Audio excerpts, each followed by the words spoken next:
Hello and welcome to the Boys Upstairs Show. Today we are joined by Sean, What's up?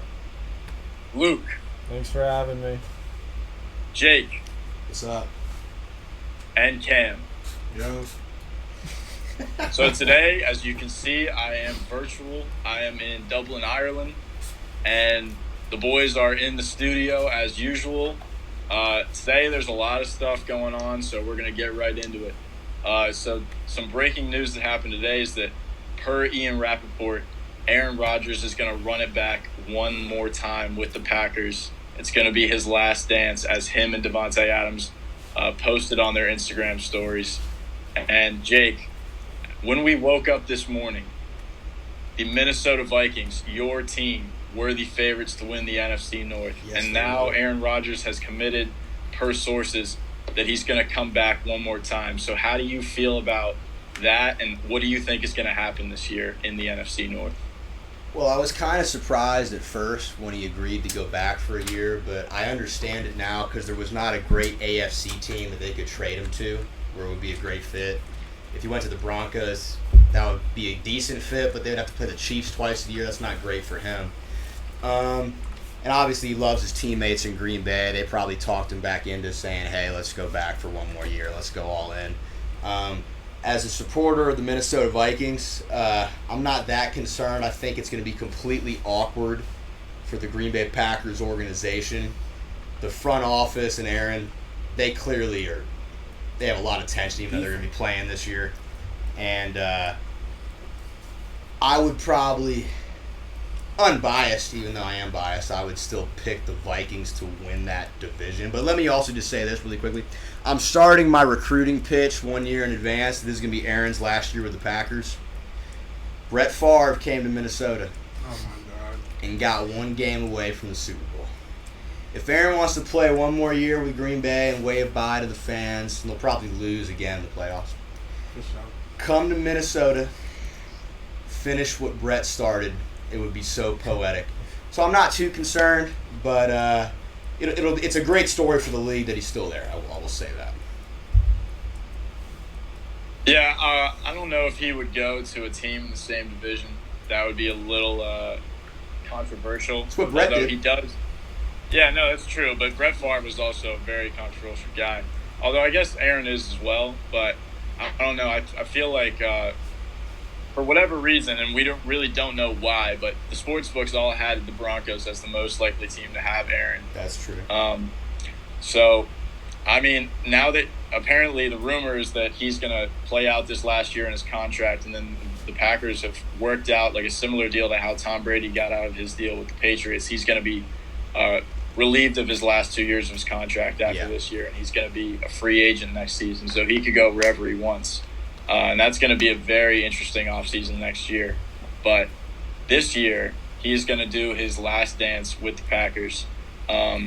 So the reports that have been coming out over the last couple of days is that Aaron wants a 2-year, $90 million deal per Mike Florio of Pro Football Talk. And, I mean, that would be a monumental contract, and I don't know who would give that to him. But I'm sure there are a lot of teams that need an Aaron Rodgers on their team. Minnesota would As we said, give that to him. I would love it if they gave that to him.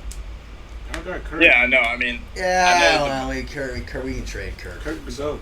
Yeah, well, it's a year in advance. I'm getting way ahead of myself. I'm just throwing it out there. Just throwing it Jake, out there. how many more years does Kirk Cousins have left on his contract? We signed him for 3, and then we extended him after we beat the Saints. I think he would have one. I think he's got 2 more years left. But Okay. but there are teams that would take Kirk Cousins in a trade. Like who? I think that the Broncos would. If He's better than Drew Lock. he's better than Drew Lock. They're like- No, listen, I'm speaking. By the way, listen, I'm speaking way in advance. And Aaron's got a girlfriend or a wife or a fiance who loves California. He's probably going to go somewhere warm weather. I'm just throwing that out there. I would love to see it. Yeah, Obviously. that was the only thing. Wisconsin sucks. Yeah, yeah, we can If agree you're there. like a millionaire NFL player, like the last wanna be place like I would that. want to live would be Wisconsin for a 12-year career. And then if you have a chance to leave, you would go to Minnesota. So, yeah, okay, I'm just, it would be great to stick it to the Packers. But I think we would trade Kirk, probably have to clear some salary. And no one's talked about us for Aaron, obviously, because it's in the same division. But for a player that great, salary cap space can definitely be made. I'll say that. I agree. Cam, I'd like to get your thoughts on the Aaron Rodgers situation. How do you think the Packers are going to do this year? I agree with Jake. I think they're gonna. It's too awkward in the front office for Aaron Rodgers to be good anyway. And I'm never on the Aaron Rodgers trade or Aaron Rodgers train. I think he's I wouldn't say average quarterback, but he always has done average results. Cam, he was for the the great MVP. quarterback that he is. For the great quarterback that he is, he always ends up for some reason coming up short. Let's just put that out there. I'll rephrase that because you just almost said average, which would have gotten you expelled. I know. He's underachieved for how great a very he is. underachieved quarterback. For how great he is. I just want to say if Brady or any other, I guess almost mediocre quarterback was on the Packers, they would have probably a better chance to break the achievements that Aaron Rodgers did with the team that he has. He has the best, if not a top-notch offensive line. Aaron Jones and Devontae Adams with some like little sidekick pieces on the side, and he still always ends up short. So I feel like this year he's not going to do anything with the front office being awkward and like him having beef and smoke with everybody in the front office. But with that being said, I'm going to jump on the Jake Lewis Vikings train. I think the Vikings are going to beat the Packers this year. Win the North. With Kirk Cousins, Kirk the GOAT, and AT. So that's pretty much it. But I wish the best for Aaron. He's a great quarterback. Cam, I will say in Aaron Rodgers' defense, just to play devil's advocate, they have not drafted a wide receiver in the first round in, I think, 15 plus years. 2002. So I think that But like you can say that, but then Aaron again, Rodgers. No, not in the first round. Was that second round? It was either second or third. because they had Javon Walker was the last receiver the Packers took. Yep. In like 2002 or whatever that was. You can use that as an excuse, but you really can't when you got literally the best receiver Yeah. in the NFL. So it's not, like, Literally they the don't best need receiver in the NFL. Yeah. Like literally the best receiver in the NFL. Cam, also, I will say that they did draft a quarterback and they traded up to get him last season. So if I was Aaron Rodgers, I would be very pissed off about that. I know that publicly he said that that's not the reason why there's tension in the front office, but I'm sure that that has something to do with it because they essentially drafted his backup and traded up to get him while Aaron still has multiple years left on his contract. So if that's not a reason to be pissed off, I don't know what is. So He does have a reason to be pissed off, but I don't think that Aaron is. I don't even know. I wouldn't say as good as we think he is because he is a good quarterback, but he just does not get the job done to the complete level that the greats of quarterbacks that he's compared to do. You keep Like, saying he's Cam. good. I think he's the third best quarterback. In the no, league. don't get me wrong. He is. He's a great quarterback, but he just underachieves. Like he never gets the job done. And all of his years of playing, he's always had like at least a mediocre like backup team with like a few side pieces, and he just never gets the job done. To be fair, he has played well. Like none of the losses, you Are his can't fault? say like he played terrible in the I playoffs guess. and sold it. Like especially this last year when they was it the fourth down they kicked the field goal instead of went Yeah. for it. And I think he said something about that. Like he disagreed with it publicly. So like you can't like. I completely agree. Like he has underachieved, but like I just think like it's you can't like when you actually look at the games he lost, it wasn't like he didn't show up for them. It That's just like true. never went his way. But like you said, like results matter. Like That's what. And as a football, I feel like Jake will back me up on this. As a football fan, but nobody want to hear that shit.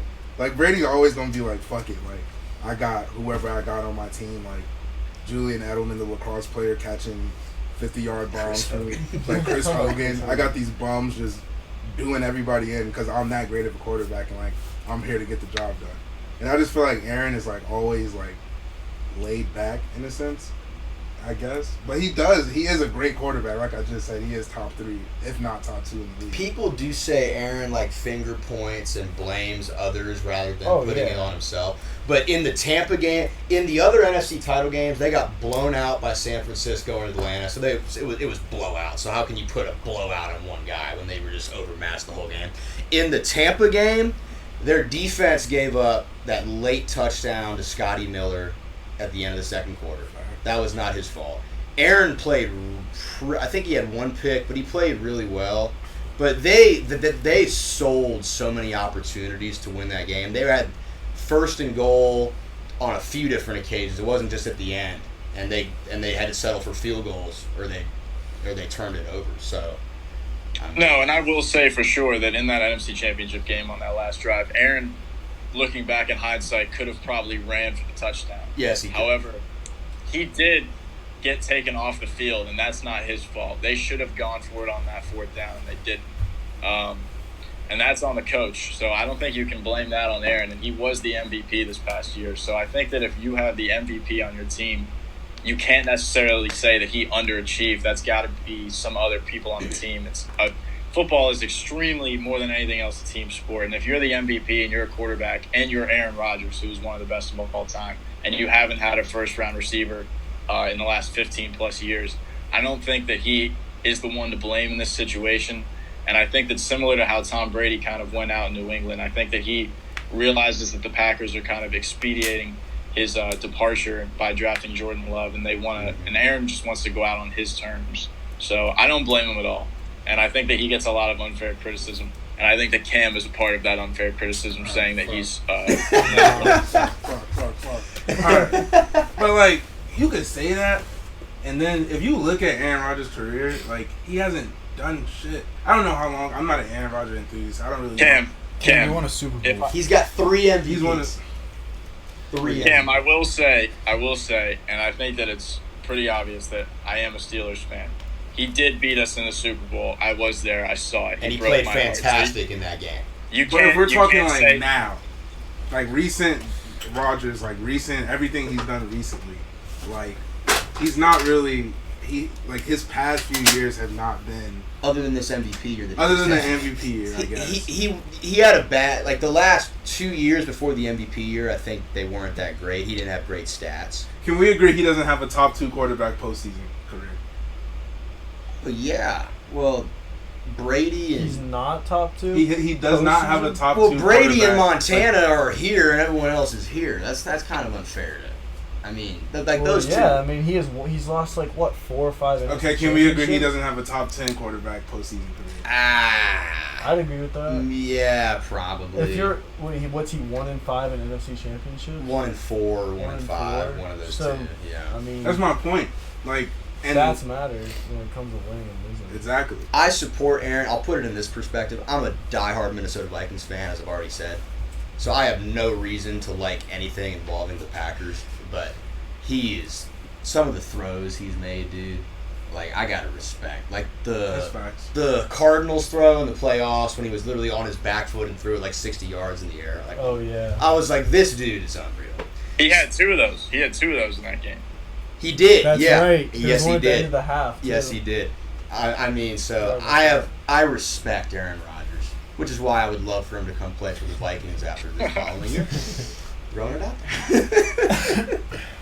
out. Sean, what do you think is going to happen this year with the Packers? Do you think that it's going to be similar to how the Last Dance went, where he was like, Michael Jordan was like, this is my last year. We're going to do everything we can to win the finals. Do you think that Aaron's motivated by the fact that the Packers don't want him to be there anymore, and he's like, you know what, I'm just going to do it for myself and for the guys in the locker room, and no one else matters in the front office because I'm going to do this?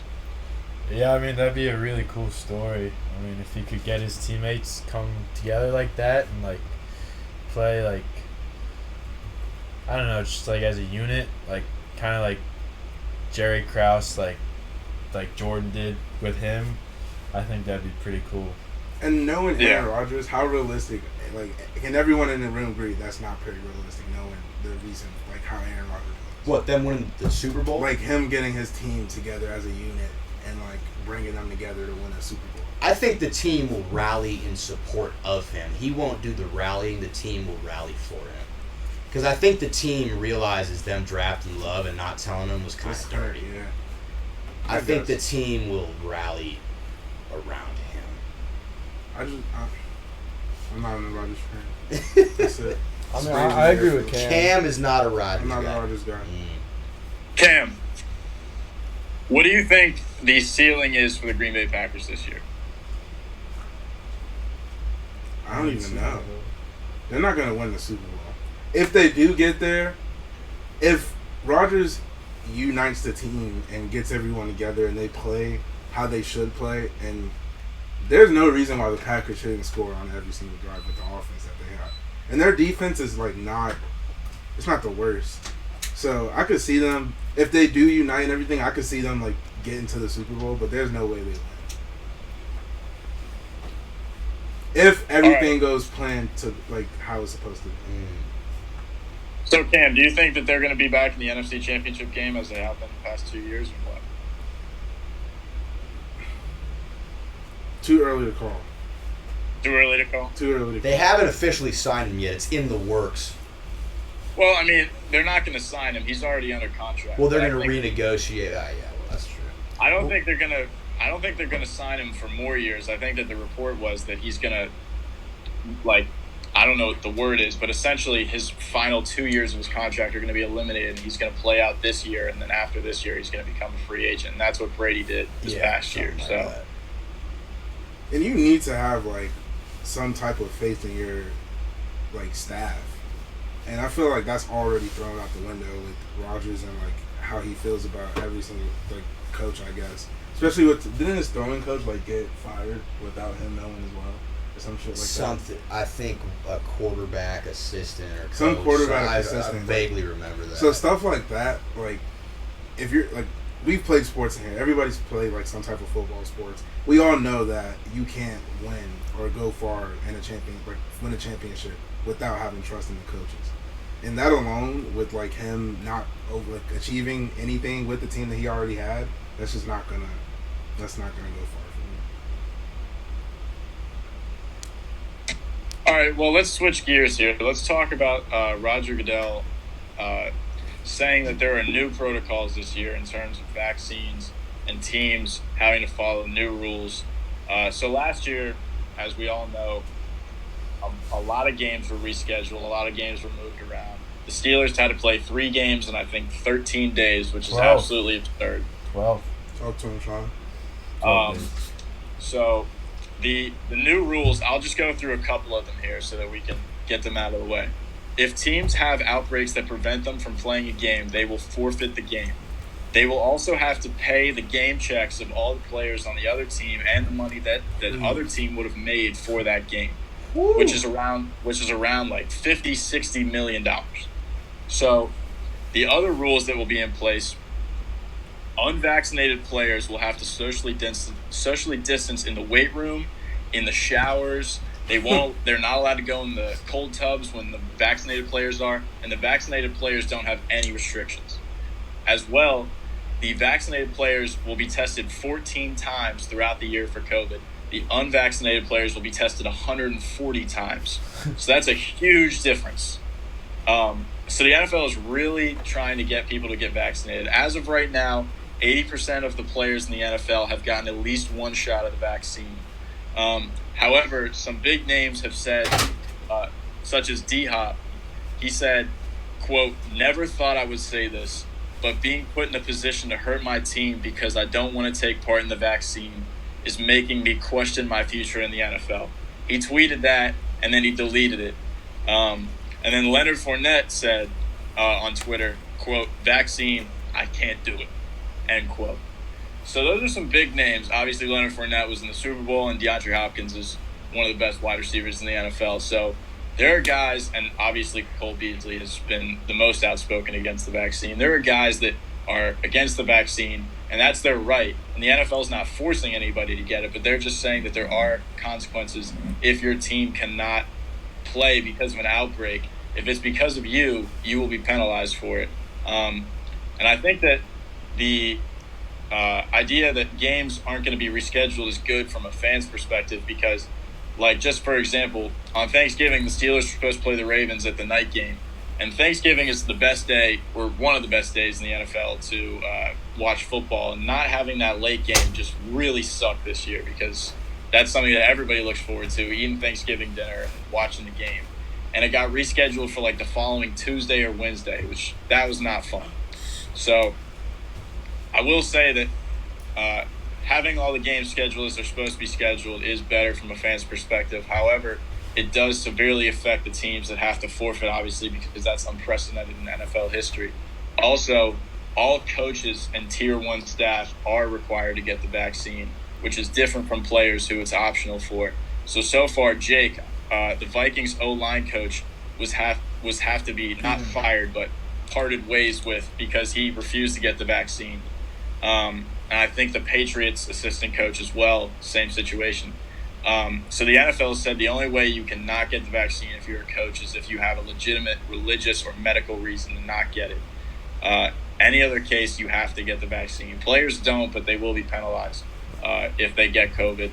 So I'd like to get your guys' thoughts on the whole situation and what you guys think about it. Obviously, this is huge news, and it's something that's never happened before in NFL history. So what do you guys think?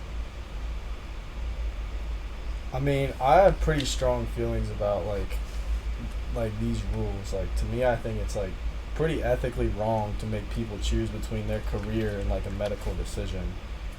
You know what I mean? Like, you know, we can all agree, like, for the most part, like, most people agree, like, the vaccine's, like, healthy or whatever, and I just think people should be able to make their own choice about it and not have to risk their careers. Like, especially the coaches, and, like, if it were me, like, I have a lot of problems with Roger Goodell, but, like, I feel like they should just do what they did last year. And, like, they shouldn't even take into account, like, unvax versus vax. It should be, like, if you get COVID and have an outbreak, then, like, you're forfeiting your pay as a player, and, like, you're, like, costing that for your team, I guess. But, like, that should be the punishment. It shouldn't be, like, treated differently whether you're vaxxed or not. It should be, like, if you have COVID or not. Yeah, I think that just, like, and I agree with you. I think that it should 100% be up to each individual person because it is their right to do whatever they want, and everybody has their own reason for getting it or not getting it, and I think that that is completely justified. I think that from the NFL's perspective, business is business, and I think that when you have to reschedule a bunch of games and you have a game on a Wednesday, that Wednesday game isn't going to get as much views as a Sunday night game. So I think that from their perspective, it's all about money, and they just want to make as much money as possible. And I think that's part of the reason why, and probably the main reason why. And there are going to be guys that don't get it for sure, and I think that there will probably be some games that are going to have to be forfeited this year, and that's going to be crazy, especially because I think the teams on the bubble of making the playoffs, maybe having to forfeit a game will be the difference between making the playoffs and not making the playoffs, which will be a huge story. And I'm sure that there'll be a lot more drama come, the end of the regular season with all that stuff. So I think that guys like DeAndre Hopkins who are on a team like the Cardinals, who are probably going to be on the bubble of making the playoffs or not, if there was a break or an outbreak on the Cardinals and they didn't make the playoffs because of it, I'm sure there would be a lot of backlash in terms of, like, we shouldn't have had to forfeit that game and stuff like that. And it'll be very interesting to see. I was not expecting this news to come out. I didn't think they would do this. I thought it would just be the same as last year, like Luke said. But it's all about money in the end, and so I think that was the reason why it happened. But, Jake, what are your thoughts on it? All right, give me a minute to explain. I'm really happy it's not the same as last year, but that doesn't mean I like the rules. Last year was so unstructured and chaotic on a week-to-week basis. The Patriots started off 2-1. They almost beat Seattle. Cam almost threw for 400 yards, remember. He gets COVID. They're playing at the Chiefs that next week. They're locked out of their facilities. They got to test all the players. They had to move the game to Monday night. They had to fly up to Kansas City Monday morning at like 6 a.m., then get tested once they got to the hotel. Then they had to play the best team in the league, or one of the best teams in the league. And then the Titans and the Bills had to play on a Tuesday. The Ravens and the Steelers had to play on a Wednesday. That's a pain in the ass for the players. I'm happy that it's a structured set of rules. And forfeiting the games, I mean, what do you want the league to... Like, it's the NFL. It's their employer. The league has to set a framework of rules for everyone to follow. Because last year I thought was so completely chaotic. So I don't mind the rule that you may have to forfeit a game. I don't mind it. It's unfortunate if it happens. The bigger issue is with you're requiring coaches to get it. I don't like that. I think, like the players, the coaches should have to pay a fine if they don't want to get it. Now, with the issue with the fine, how else are you going to punish the players for not getting the vaccine? Well, because then like theoretically, if you don't get it, you're at a higher risk to get COVID, and then you're forfeiting your pay for your team. No, but So like to me, like the incentive to get it shouldn't be like you have to get it to basically like be a part of the team. It should be like you get it so you're at a lower risk for COVID, and then you can like play and get paid and all that. well, they're gonna allow you to play if you don't get the vaccine, but you just have to pay a one-time fine of like $14,000, which for these guys is kind of pocket change. Yeah. Even the backups is kind of pocket change. And I think it's not a huge group of players. I think what Tommy said, 83% of the players are already vaccinated. 83. Yeah, so It'll be interesting to see. I actually like that it's a structured set of rules. Now, do I think it's a little bit too strict, especially on the coaches? Yes. But I thought last year was completely chaotic with games being played Tuesday, Wednesday. There was no vaccine last year. Now there is. That's why the NFL has to kind of take action. If they say we're just going to wing it and go in, even though there's medical, I don't want to, like, even if there's evidence that taking the vaccine helps, well, we're going to go in and wing it if you can get it if you want to. No one cares. That's a bad look. I'm happy they have a structured set of rules for everyone to follow. I can see why they did this, too. Yeah, so I think that the 14K thing is if you break COVID protocols and you're not vaccinated. If you get COVID and you are vaccinated, you don't get a fine. So the league is certainly incentivizing getting the vaccine, and I think that the like other leagues, like the NBA, I think 90% of players are vaccinated. The WNBA, 99% of players are vaccinated. So I think that the leagues are just trying to make money, and that's what it's all about in the end. I don't really think they care about your personal choices. Obviously, for the coaches, they mandated it, which is controversial for sure. And the Vikings O-line coach had to be fired, and that is a big deal. But I think that at the end of the day, like, NFL just cares about making money, and that's what it's all about. And there will be players that are going to get it, and things will happen, and that'll unfold as the season goes on. But let's talk about Deshaun Watson. So today, Deshaun Watson, apparently the Texans previously had been completely against trading him. And today, apparently the Texans are, quote, willing to trade him. So the asking price is 5 high-round picks / starters, and at least 3 of those picks have to be first-rounders. Deshaun Watson obviously is in the midst of a lot of legal allegations, and no one knows what's going to happen with all of that. So if you're a team like the Dolphins or the Jets or one of these teams that have been rumored to be in the market for him, and you know that the Texans are asking this much for him and he has all this legal stuff going on, would you be willing to give up that much for a guy that you don't know what his future is going to look like? Obviously, when he's on the field, he's one of the best players in the game. I think he led the NFL or was up there with touchdowns and yards this past year on a terrible team in the Texans who won 4 games last year. I think that Deshaun Watson is a fantastic player, and I think that he is worth probably 3 first-rounders. However, the uncertainty of whether or not he's going to be able to be on the field is just something that I wouldn't be willing to risk giving up 3 first-round picks / starters for. So he is reporting to training camp. However, he still wants to be traded, and his personal QB coach said that, quote, I'm 100% sure he will be traded at some point in the coming future.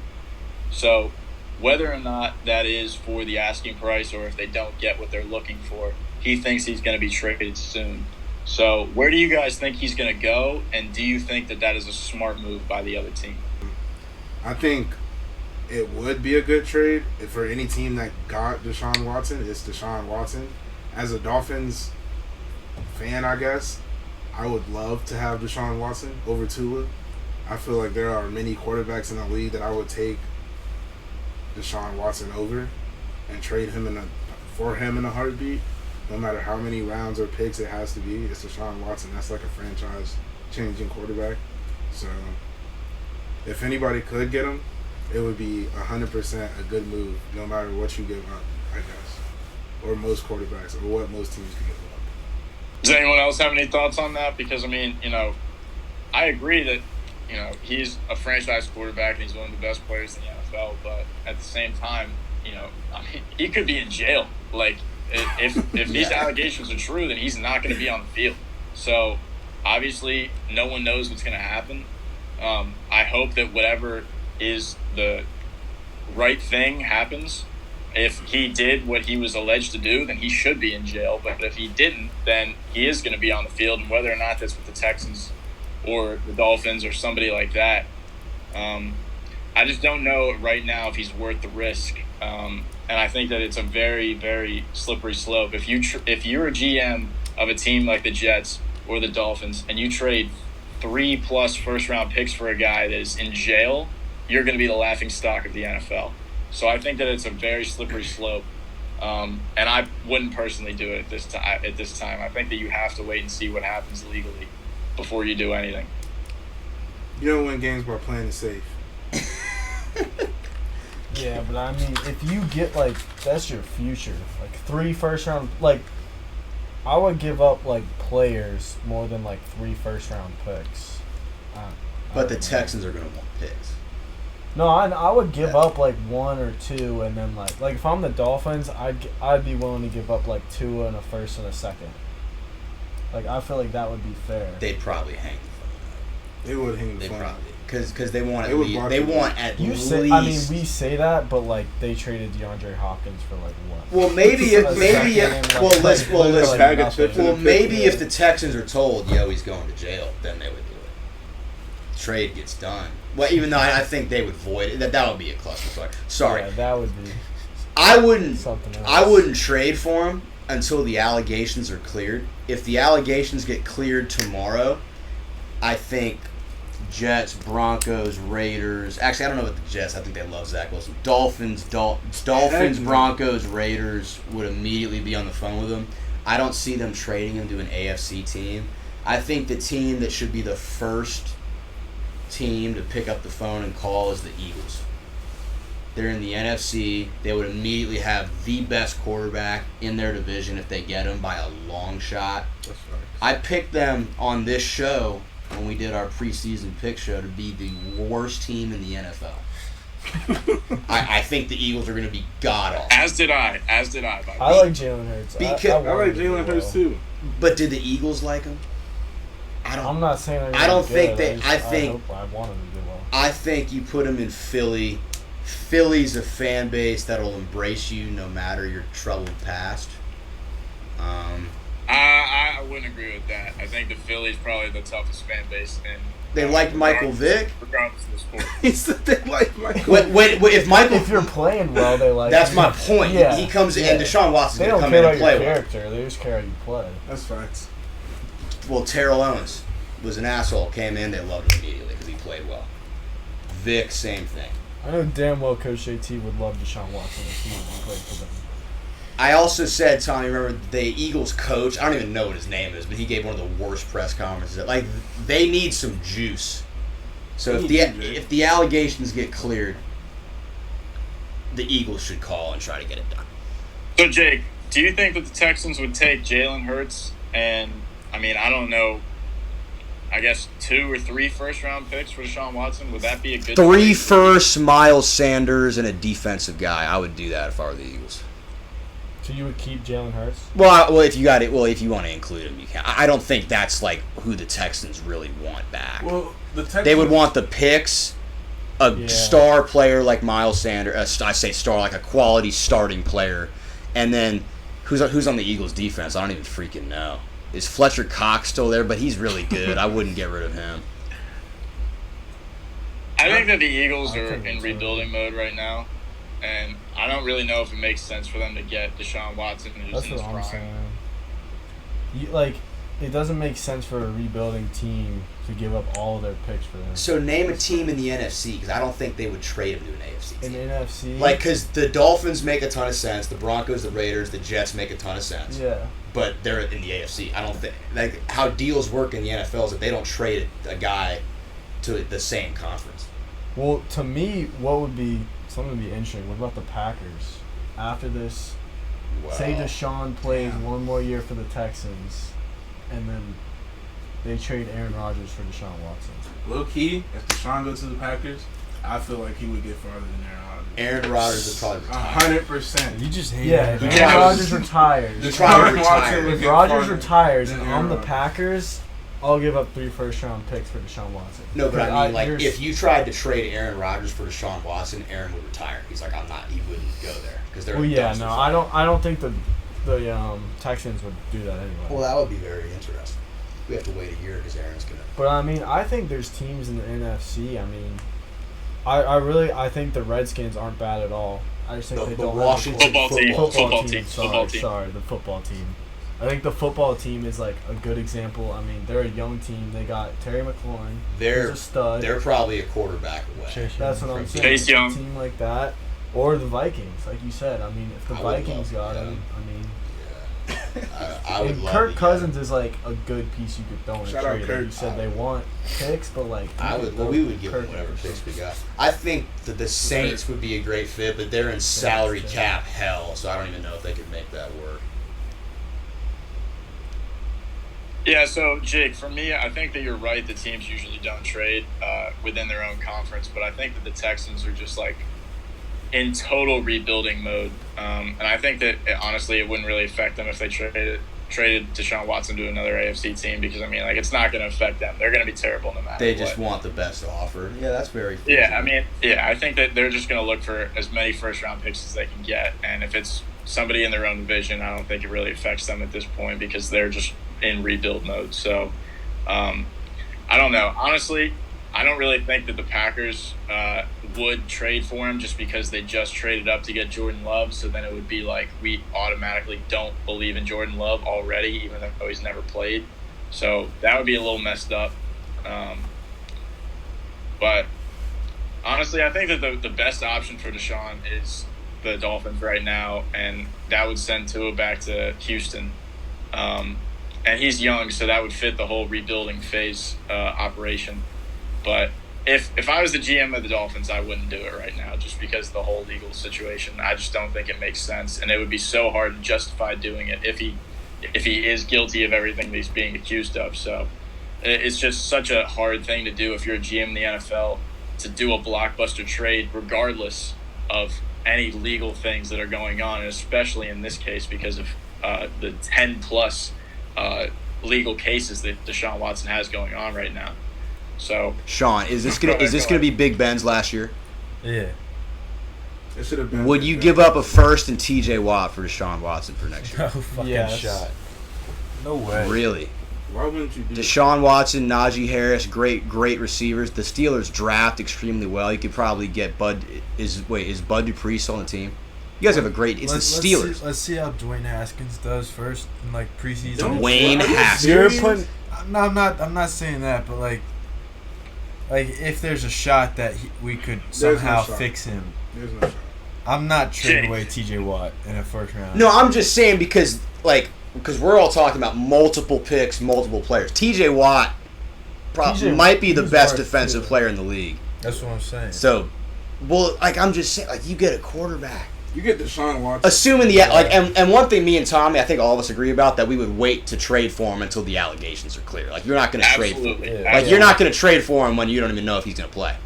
But the Steelers are going to need a guy. All 3 quarterbacks in their division are young and good. You might need some juice after Big Ben. Even though he fixed up his diet, maybe he'll play another 8 years. But I'm joking. But just think about it, Sean. Just think about it. Yeah, I don't know about Jake. that one.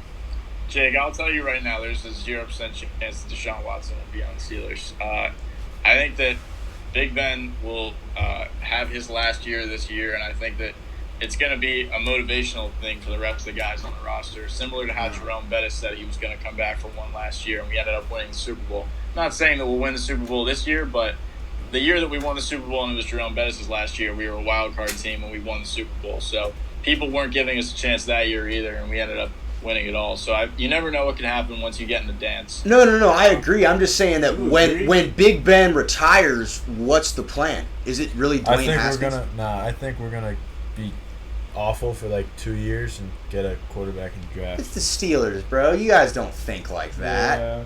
I do. Yeah, no. Here's what I have to say about that. I think that Najee Harris, and we don't know for sure because he hasn't played yet, but I think that he's going to be potentially the best rookie in this class, and I think that he's going to transition to the NFL extremely well, and I think that we're going to use him a lot. And I think that our defense is so good that we're not going to be terrible no matter what. Whether it's Mason Rudolph or Dwayne Haskins at quarterback, I think that we're going to be a run-first offense no matter what. And Tomlin's the top 3 coach in the league, in my most humble Exactly, opinion. yeah. Tomlin's not going to be the coach of a terrible team. He's never been under 500 in his career.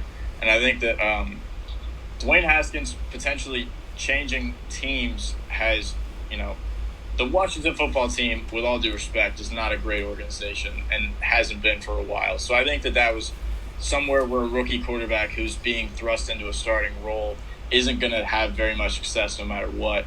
And I think that him getting to sit behind Big Ben for a year will certainly help him, and hopefully he can get his mental right, and maybe he'll be the future. No one knows, but I don't know if Mason Rudolph is or not. But he certainly has showed flashes of being able to be good. He beat the Browns, or I don't know if he beat the Browns, but he played very well in the Week 17 game against the Browns, and then we ended up losing the next week. But I think that as a Steelers fan right now, all you have to worry about is this year. All that matters is Big Ben and his last ride, and we'll worry about the future when we get to it. I think that the AFC North is the best division in the AFC, and I think that it's going to be hard, but I think that we're at least a wild card team. So I want to transition here to Cam Akers tearing his Achilles last week. Obviously, me and Jake were on this show a couple weeks ago, and we did our NFC championship game predictions, and me and Jake both had the Rams in the NFC championship game. Cam Akers was a huge part of that, and this certainly shakes things up. So the backup, who is now the starter, is Darrell Henderson, who last year had 138 carries for 5 touchdowns and 624 yards. And I will say, just as a side note, Darrell Henderson is a good fantasy sleeper now that he is the starter, and most people don't know who that is. Mm-hmm. So if you want to get a little good value on the waiver wire, he might be a good guy to get, especially in that offense, which is very good for fantasy. But, Jake, I'd like to get your opinion on the Rams and who you think is going to be in the NFC Championship game now that Cam Akers is out. I still have Rams-Bucks in the NFC Championship game. I reserve the right to change my mind in the coming weeks before kickoff week 1. But I was a huge Cam Akers guy. I thought him and Matt Stafford would do play action. Sean McVay is a brilliant offensive coach. It hurts him, though. It hurts him. I actually picked the Rams to get to the Super Bowl, and I'm going to stick with it. But really, well, for now, I'm thinking I got a bombshell that I want to drop, but I'm not dropping it on this show. I'm not ready. I'm not bold enough. Jake, what would change from now until the start of the season that would affect that decision? Because if anything's going to affect that decision, it would be this. Are they going to play Stafford in preseason? No. I'm still picking him. I don't think Cam Akers is like Saquon Barkley or Christian McCaffrey. I don't think it'll be like that devastating of a blow to the team. I thought he was a very good player, but I'm still picking him. I'm a little less confident, but I'm still picking him. Cam, what do you think is going to happen with the Rams this year after this news, obviously? The Rams, I feel like they're going to be just as good as they were with Cam Akers. I don't think Cam Akers, he was a good running back, but I don't think he was like that much better than Darrell Henderson. And I feel like Darrell Henderson is a sleeper. He had 100 and something carries for like 600 something. That's what, if I'm not terrible at math. It's like 4.5. 4.5 a carry, 500 and something a carry. Like, that's not terrible. I can fact check. I'm taking 4 yards every single time I give the ball to Darrell Henderson. And they're going to throw the ball more than they run it instead. That too. Yeah. And I'm pretty sure Darrell Henderson I'm just going to assume he had more receiving touchdowns because the Rams are a passing team with their running back. But I feel like Darrell Henderson would still do an exceptional job, if not as good as Cam Akers, and that he wouldn't be that much of a drop-off from Cam. Yeah. If he is a drop-off. He averaged 4.5 yards a carry, so we're both very good at That's not bad. That's great. Ish. Sprays for Derek Henderson. Sean. Packers Bucks rematch NFC Championship. Rams aren't making it. Cardinals. Cam, speaking of the Cardinals, or whoever just said that, I can't really see everybody right now because I'm on a computer, but Chandler Jones of the Cardinals requested a trade yesterday, and he was part of the recruitment team that got J.J. Watt to come to the Cardinals, and it was going to be like a J.J. Watt on one side, Chandler Jones on the other side, and it was going to be very hard for offensive lines to defend both of those guys. So the fact that Chandler Jones now wants out seems that there's some sort of turmoil in the Cardinals organization. And we talked about it on this show a couple weeks ago that the Cardinals were a sleeper team, and I actually think that Cam said they might be in the NFC Championship game, even though he also said he doesn't think they were going to make playoffs. But I did clear that up, by the way. We'll skip past it, though. So, what do you guys think about the fact that Chandler Jones wants out, and do you think that the Cardinals are potentially in trouble of losing the locker room? No, they're not in trouble of losing the locker room. I have faith in the Cardinals. I feel like Chandler Jones isn't going to go anywhere. If not, his teammates should drag him back in. I don't know why he would grab Watt and then just fucking leave. That makes no sense. I also kind of feel like there's no market for Chandler Jones-ish.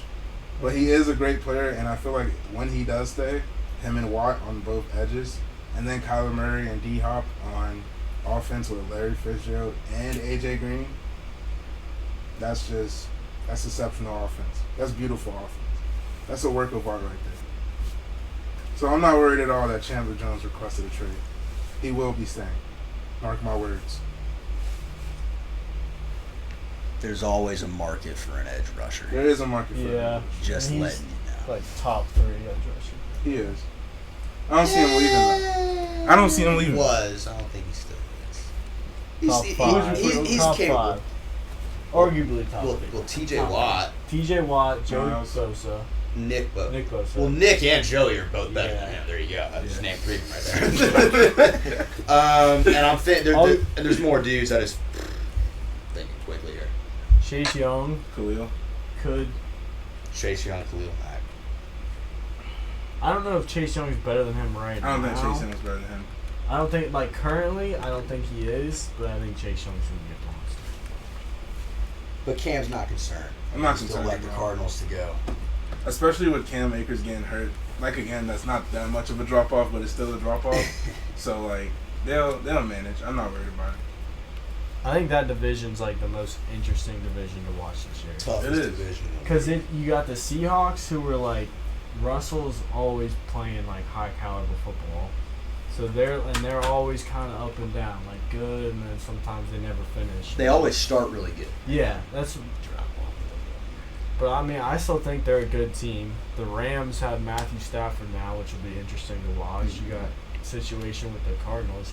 And then the 49ers in the Super Bowl 2 years ago, and then had injuries last year. So they're still a quality team, too. So I want to watch that division more than any other division this year. Yeah, I think that's the best division in the NFL for sure. And I think that all 4 of those teams are playoff teams if they were in a different division for sure. But let's transition to the Olympics here. So the world is watching, and we are completely failing and disappointing in terms of basketball. So Team USA basketball lost 83-76 to France. It was our first loss in Olympics. So the games that we've lost in the past couple of weeks, those were exhibition games, so those didn't count. Yep. This is the first game we've lost officially since 2004, which is extremely disappointing. But it also speaks to the fact that the basketball is becoming more of a global game, and countries are picking it up more, and it's becoming very much more popular. And it's not as easy to just, like, there are the videos of, like, LeBron and Chris Paul and Dwight Howard back in the day, like, at McDonald's 10 minutes before the game just eating cheeseburgers, and they come out and win by 50. Like, teams aren't that bad anymore. So Evan Fournier dropped 28 points last night. Rudy Gobert obviously is on that team as well. and we lost. And if we play Iran on Wednesday and then we play the Czech Republic on Saturday. If we lose a couple more games, then we're not going to qualify. So it's a very interesting time for Team USA, and the report is that Team USA does not like the fact that they have to run the Spurs offense under Greg Popovich. And this is obviously we don't have Coach K as the coach anymore because he is stepping away. So we have Coach Pop, who is one of the best coaches in NBA history, but the Spurs offense is very different compared to Coach K's, and obviously they've had a ton of success with Tim Duncan and Tony Parker and David Robinson and Manu Ginobili over the years, but it's not something that a team full of superstars can just learn in a couple weeks and really succeed at, apparently. So we shot 25 for 69 from the floor and 10 for 32 from three. Those are bad numbers. KD had like 10 points, and Evan Fournier just went off. So I don't really know what the fix is.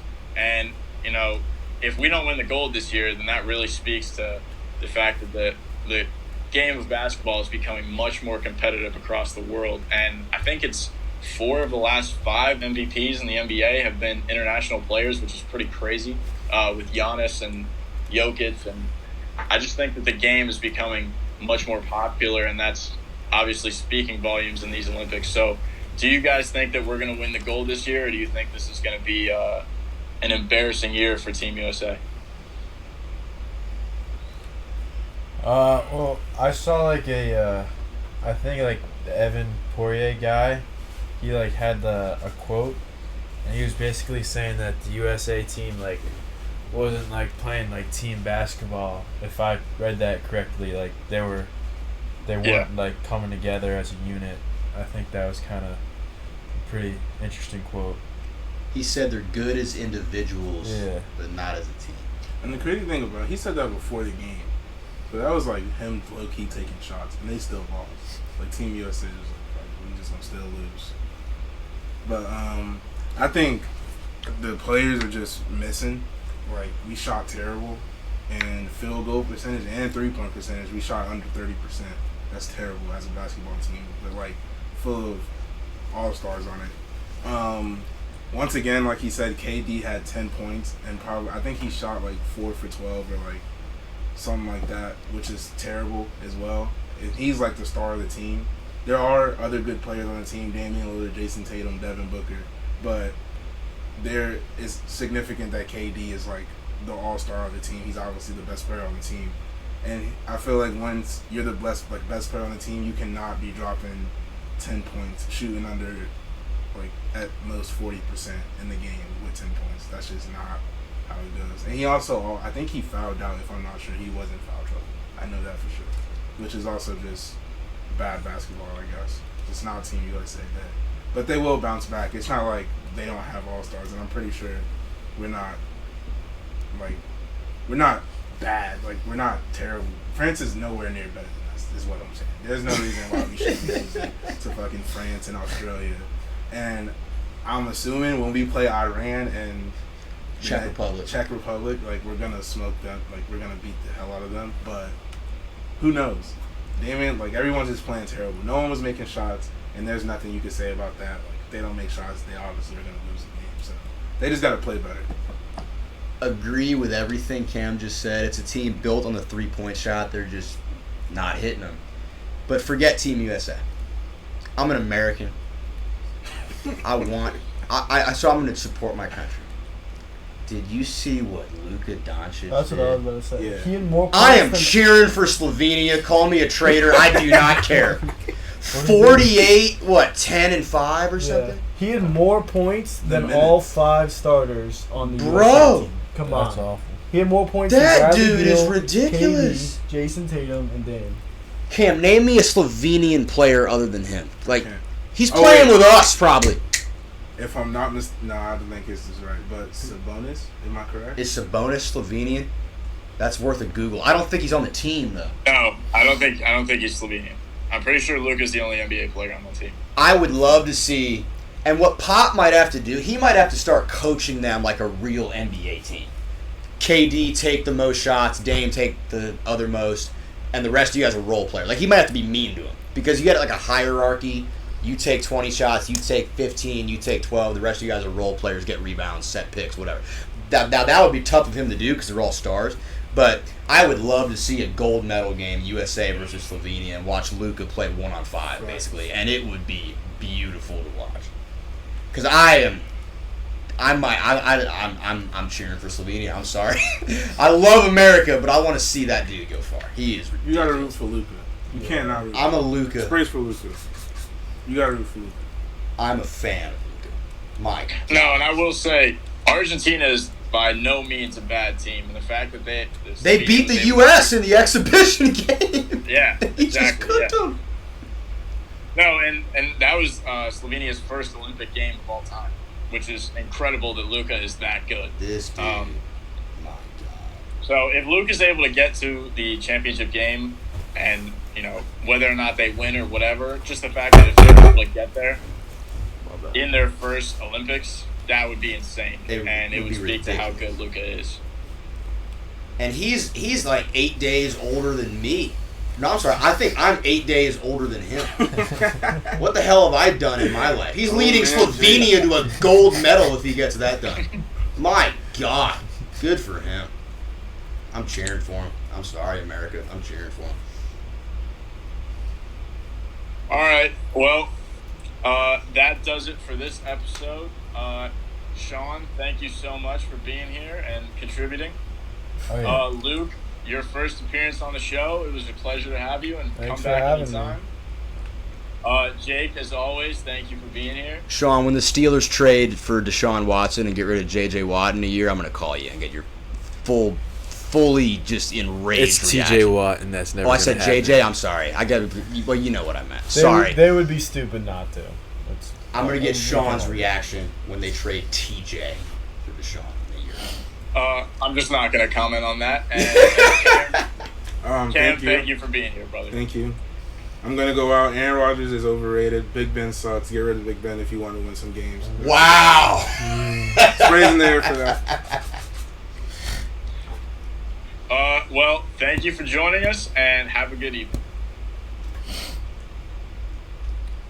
All right. Sean, they're getting rid of him. There's no shot. That ain't Jake, need to. you're actually You gotta understand your more offensive than you line. think that- yeah.